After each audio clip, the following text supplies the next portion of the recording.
சேவைக்கு வரி போட்டது சேவை இல்லைடா அதெல்லாம்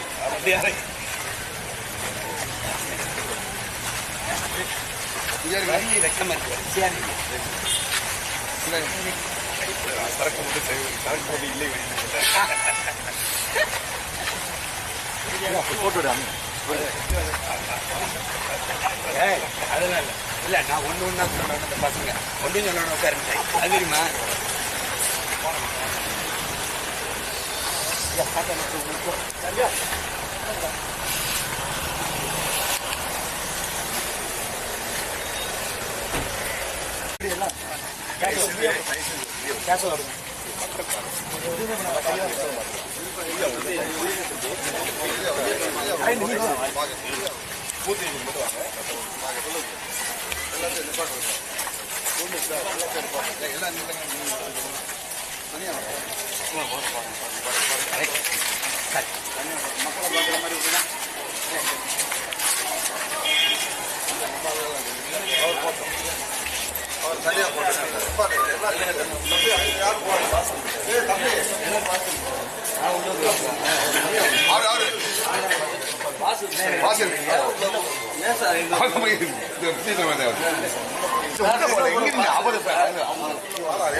உள்ள போவாங்க அப்புறம் எதுக்கு நாங்கள் பாஸ் பண்ணி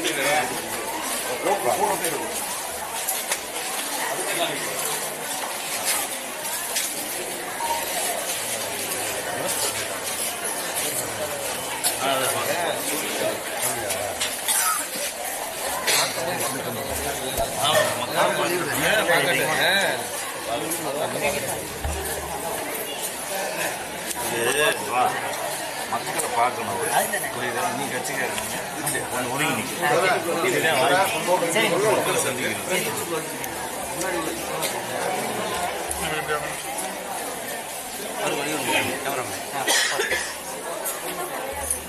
ஒரு நிமிஷம் கேமரா கொடுத்து ஆனால் எப்படி எப்படிங்களா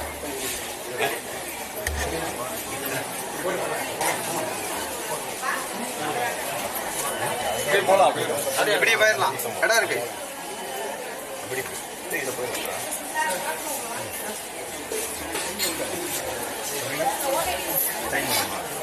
கையை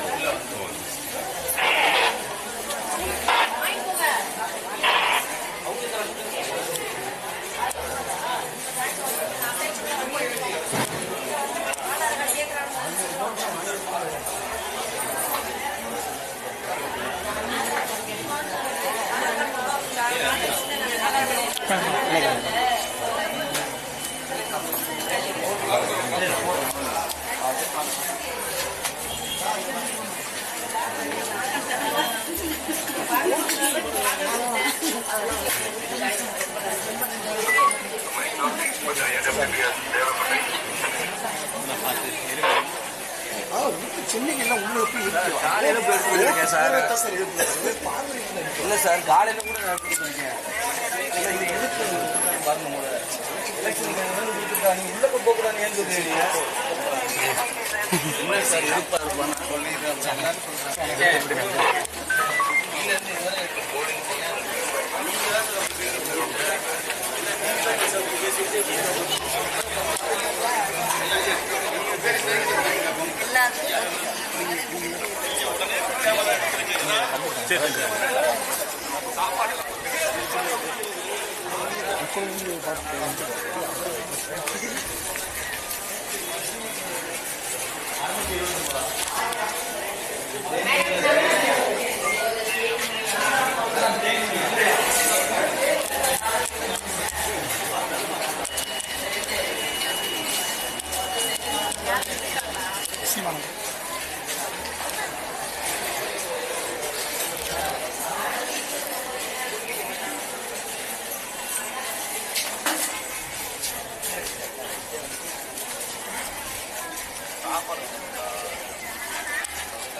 என்ன எப்படி நடக்குது?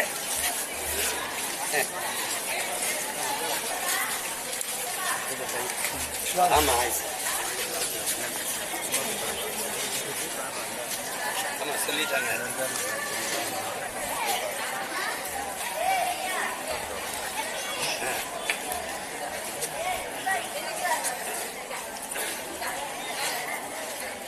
ரொம்ப நன்றி.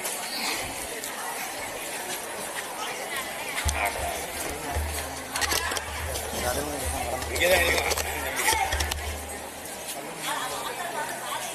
அவ்வளோதான் அவ்வளோதான். அரெஸ்ட் பண்ணி இந்த பாப்பா. வணக்கம்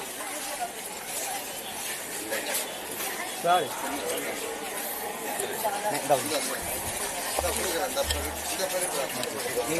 வணக்கம் வணக்கம் வணக்கம். ரொம்ப நன்றி.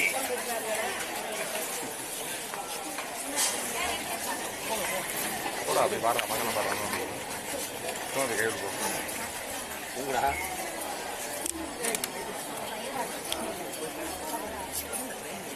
அதான் சொன்னாங்க அப்பா என்ன சொன்னாங்க. ரொம்ப ரொம்ப படிச்சுட்டு வாங்க, நமக்கு நிறைய வேலை நல்லது.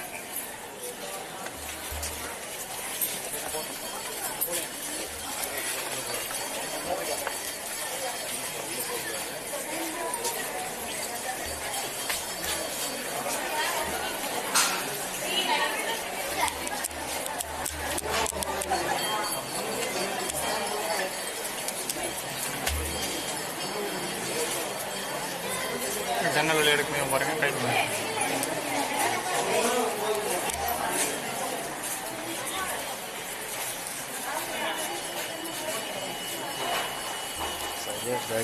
சண்டே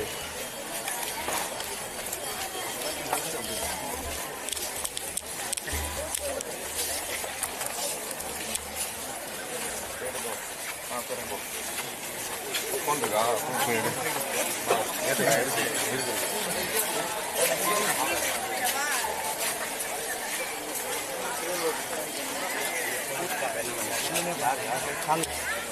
காலையில் மதுரை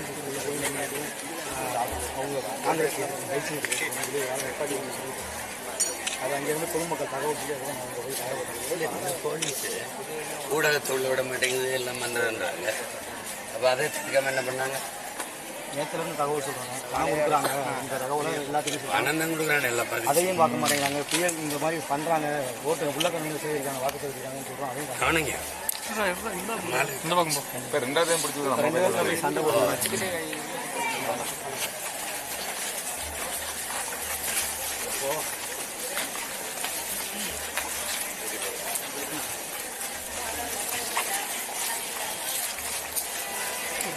மைக் போட்டு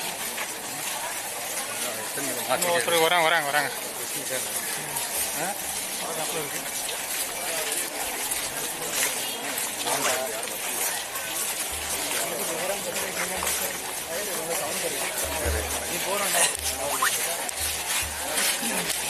கருக்கு மொத்தம் வந்து 40 பில்லியன் வந்துருக்கு. இன்னும் வந்து 48 வருது.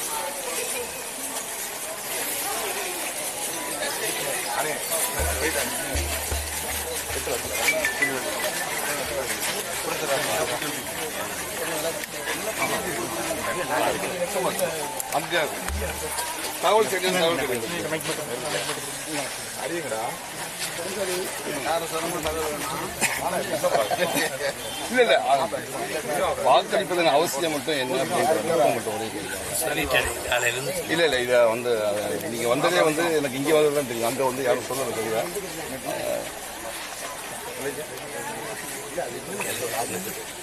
வாக்களிப்பதன் முக்கியத்துவம் என்ன, ஏன் வந்து வாக்களிக்கணும்? குடிமகன் அவனுடைய பொறுப்பை வந்து உனக்கு வாக்களிக்கிறதுல நாட்டில் நான் குடிமகனா கடமையாற்றினேன் இருக்குது. இல்லைன்னா பொறுப்பற்று உங்களுக்கு எல்லாம் வேணும், குடும்ப அட்டை வேணும், எல்லாம் வேணும், மின் இணைப்பு வேணும், எரிகாற்று வேணும், எல்லாம் வேணும், வாக்கு செலுத்த மாட்டேன் அப்படின்னா ஜனநாயக நாட்டில் மக்களுக்கு இருக்கிற கடைசி மதிப்புமிக்க உரிமை வாக்கு. உங்களுடைய எதிர்காலத்தை தீர்மானிக்கிற ஒவ்வொரு தேர்தலும் ஒரு 5 ஆண்டு காலம் 5 ஆண்டுகளில் எதிர்காலத்தை தீர்மானிக்கிற தலைவனை தேர்வு செய்ய நல் வாய்ப்பை இந்த ஜனநாயகம் தான் இருக்கு. அதுக்கான உரிமை தான் அந்த வாக்கு. அதை செலுத்தணும். பொறுப்பற்று விட்டுட்டு அப்புறம் ஆட்சி சரியில்லை, தண்ணி வரல, பாதை சரியில்லை, போக்குவரத்து இல்லை, எரிக்க மின்சாரம் இல்லை, ஒரு வழி படிக்க கல்வி படித்தா வேலை பேசிக்கிட்டு அதனால வாக்கு செலுத்தணும், ஒவ்வொருத்தரும் செலுத்தணும். அது நம்முடைய ஜனநாயக கடமை செய்யணும். கடந்த ஆண்டை விட இந்த ஆண்டு வாக்கு சதவீதம் வந்து 11 மணி நேரம் 11% அதிகம். எது பார்க்கணும்? மகிழ்ச்சியாக இருக்குது, நம்பிக்கையாக இருக்குது, பெருமையாக இருக்குது. மக்களுக்கு வந்து வாக்கு செலுத்தணுங்கிற ஒரு பொறுப்புணர்வு வந்திருக்கிறத பார்க்கணும். நம்பிக்கையாக இருக்குல்ல. இப்போ வந்து 2 மணி நேரம் கூடுதல் வாக்களிக்க அவகாசம் சொல்லி விஜய் ஒரு கோரிக்கை வச்சிருக்காரு. சரிதான், நாங்கள் தான் அதை வலியுறுத்துறோம். ஏன்னா அது இடம்பெயர்ந்து ஒரு இடத்துல இருந்து இன்னொரு இடத்துக்கு வர்றதுக்கான போக்குவரத்து ஒழுங்கு இல்லை, பேருந்து வசதி இல்லை. இப்போ தீபாவளி பொங்கலுக்கெல்லாம் கூடுதலாக பேருந்து இயக்குவாங்க. அந்த மாதிரி வசதியை அதை செய்யாதனால இப்போ சென்னை வேறு ஊர்களில் இருக்கிற பிள்ளைகள், குறிப்பாக கோயம்புத்தூர் இந்த மாதிரி பகுதியில் இங்கே வரணும்னா அது கடினமாக இருக்குது. இப்போ அதுக்கு வந்து கொஞ்சம் ஒரு 2 மணி நேரம் கூட நீட்டி பிடிச்சா 6 மணி ஒரு 8 மணி வரைக்கும் கொண்டு போகலாம். அப்போ வந்து சேர்ந்து தரது வாய்ப்பு. சார், ஒரு மாநில அரசு வந்து தன்னுடைய வளர்ச்சிக்காக கடன் வாங்குவது தப்பில்லை அப்படின்னு ப. சிதம்பரம் சொல்லியிருக்காரு. அதை வந்து அரசு அதிகாரிகளும் அமைச்சர்களும் வந்து அதை சரிப்படுத்திக்கிறாங்க வரி விதிப்புனால அப்படின்ற ஒரு. யார்கிட்ட வரி விதிப்பாங்க? அது மொத்த வரி சிதம்பரம் கேட்டுக்குவாங்களா? சீமானுடைய ஆத்தால போட்டு சீமானு விதிக்க மாட்டாங்களா? யாரை கேட்டு கடன், எதுக்காக கடன் விளக்கம் சொல்லுவாங்களா? ஐயாட்டே கேட்போம். நாட்டின் மிகப்பெரிய தலைவர், நீதியமைச்சராக இருந்தவர், எதுக்காக வாங்கப்பட்டது கடன்? கடன் வாங்கி இந்த நாட்டுக்கு நிறைவேற்றினா ஒரே ஒரு நலத்திட்டத்தை தான் நான் கேட்குறேன். கடன் வாங்க தவிர்க்க முடியல, கடன் வாங்க. கடந்த 5 ஆண்டுல மட்டும் 5 லட்சம் கோடி எதுக்குன்னு சொல்லுங்க. ஐயா ஸ்டாலின் பேர் சொல்ல சொல்லுங்க. ஐயா மதிப்புமிக்க தலைவர் ஐயா சிதம்பரத்தை சொல்லிச்சு, எதுக்கு வாங்கினாங்க? எதுக்கு? நூலகம் கட்டி அவங்க அப்பா பேரில், ஜல்லிக்கட்டு வளாகம் கட்டி, சமாதி கட்டி, எல்லாம் தெண்ட செலவு, ஆடம்பர செலவு, வேற என்ன பண்ணீங்க? இலவசம்னு அள்ளி இறைச்சிங்க. 6800 கோடியை கொண்டு போய் இந்த 1,31,00,000 வங்கி கணக்கில் போட்டீங்க. 5000 ஆசிரியர் வீதியில் நின்று போராடுறான் சம்பளம் உயர்கட்டு. அது ஐயாவுக்கு ஏற்புடையதாக. அறிவை வளர்க்கும் ஆசிரியர் பெருமக்கள் வீதியில் நிற்கிறான். எல்லாருமே ஒப்பந்த பணிக்கு தான் எடுக்கப்படுறான். ஆசிரியரோ, மருத்துவரோ, போக்குவரத்தோ, துப்புரவு பணி எல்லாமே ஒப்பந்தம் தான். பணி நிரந்தரம் கிடையாது. அப்போது மருத்துவர் ஊதிய உயர்வு கேட்குறான். அவனுக்கு கொடுத்தா 100 கோடி வரும். 100 கோடி நீ 6,500 கோடி. ஏற்கனவே அந்த 3000 பொங்கலுக்கு போட்டதில் அதில் பல ஆயிரம் கோடி இந்த மகளிருக்கு கொடுக்கல. யார் கேட்டது யார்? அப்போ நீங்கள் கடன் பெற்று என்ன செஞ்சீங்க? கல்வி கடனை தள்ளுபடிங்கிறீங்க. கல்வியை கொடுத்தது அரசின் கடனா இல்லையா? அரசின் கடமையா இல்லையா? இல்லை. ஆமாவா இல்லையா? சரி, அந்த கடனை நான் கடன் வாங்கி படிக்கிற நிலைமையில என்னை வச்சது யார்? அரசு. கல்வி கடன் தள்ளுபடி எத்தனை ஆயிரம் கோடி. அந்த பணத்தை முன் வச்சு கல்வியின் தரத்தை உயர்த்தினா நான் ஏன் கடன் வாங்கி படிக்கணும்? தனியார் முதலாளிகிட்ட போய் கல்வியை சரியாக கொடுத்தேன், மருத்துவத்தை சரியாக கொடுத்தேன், போக்குவரத்து பாதையை சரியாக கொடுத்தேன், தடையற்ற மின்சாரம் கொடுத்தேன், படிச்சுட்டு பல லட்சம் பேர் வேலை இல்லாமல் இல்லை, வேலை வாய்ப்பை ஏற்படுத்தி கொடுத்தேன். இதுக்கு தொழில் தொடங்க கடன் பெற்று. அப்படி முதலீடு அந்நிய முதலீடு.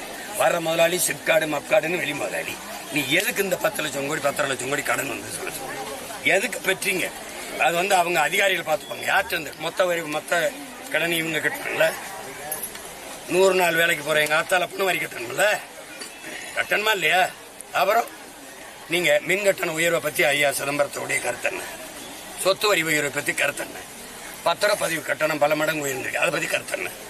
அப்புறம் அத்தியாவசிய உணவுப் பொருட்களின் விலை ஏறி இருக்கு, அதை பத்தி கருத்து. அதிகாரி கட்டுவானா எங்க அவன் வரி கட்டுவானா? எங்க ஆத்தால வரி தானே எடுக்கணும். எந்த நலத்திட்டம் இந்த பணத்தை வாங்கி இது நல்லது நடந்திருக்குன்னா வரி கட்ட கடமைப்பட்டிருக்கேன். என் பிள்ளைக்கு நல்ல படிப்பை கொடுத்துருக்குது, எனக்கு முட முடியல நல்ல மருத்துவத்தை கொடுக்குது, போக நல்ல பேருந்தை கொடுக்குது, ஓசியா பஸ் ஓட்டுறேன். உலகத்துல அறிவு இருக்கிற செய்யலாம். தரமான பேருந்து கொடு, உரிய கட்டணத்தை கட்டிட்டு போறோம். அப்புறம் மாற்றத்துக்கு ஆட்சிக்கான மாற்றத்துக்கான வாய்ப்பு மாறணும் தானங்க தேர்தல் நடக்குது. இது ஏன் நீங்க மாறக்கூடாதுன்னு நினைச்சு வருந்துறீங்களா இப்படி மாறிடுமா எப்படி எப்படின்னா ஏங்க ஒவ்வொரு தேர்தல் வருது அதிகப்படியான சதவீதம் பதிவாகிருக்கு. இந்த அமைதியாகவும் நடக்குது, தேர்தல் அமைதியாக நடக்குது. தேர்தல் ஆணையம் வந்து ஒழுங்குமுறையாக இந்த மாதிரியான அமைதியான தேர்தல் நடக்குது. மாற்றத்துக்கு வழி இருக்குமா? மாறணும், மாறணுங்கிறது தாங்க நாங்கெல்லாம் இந்த பாடுபடுறோம். சரி, ஓகே, தேங்க்யூ. அம்மா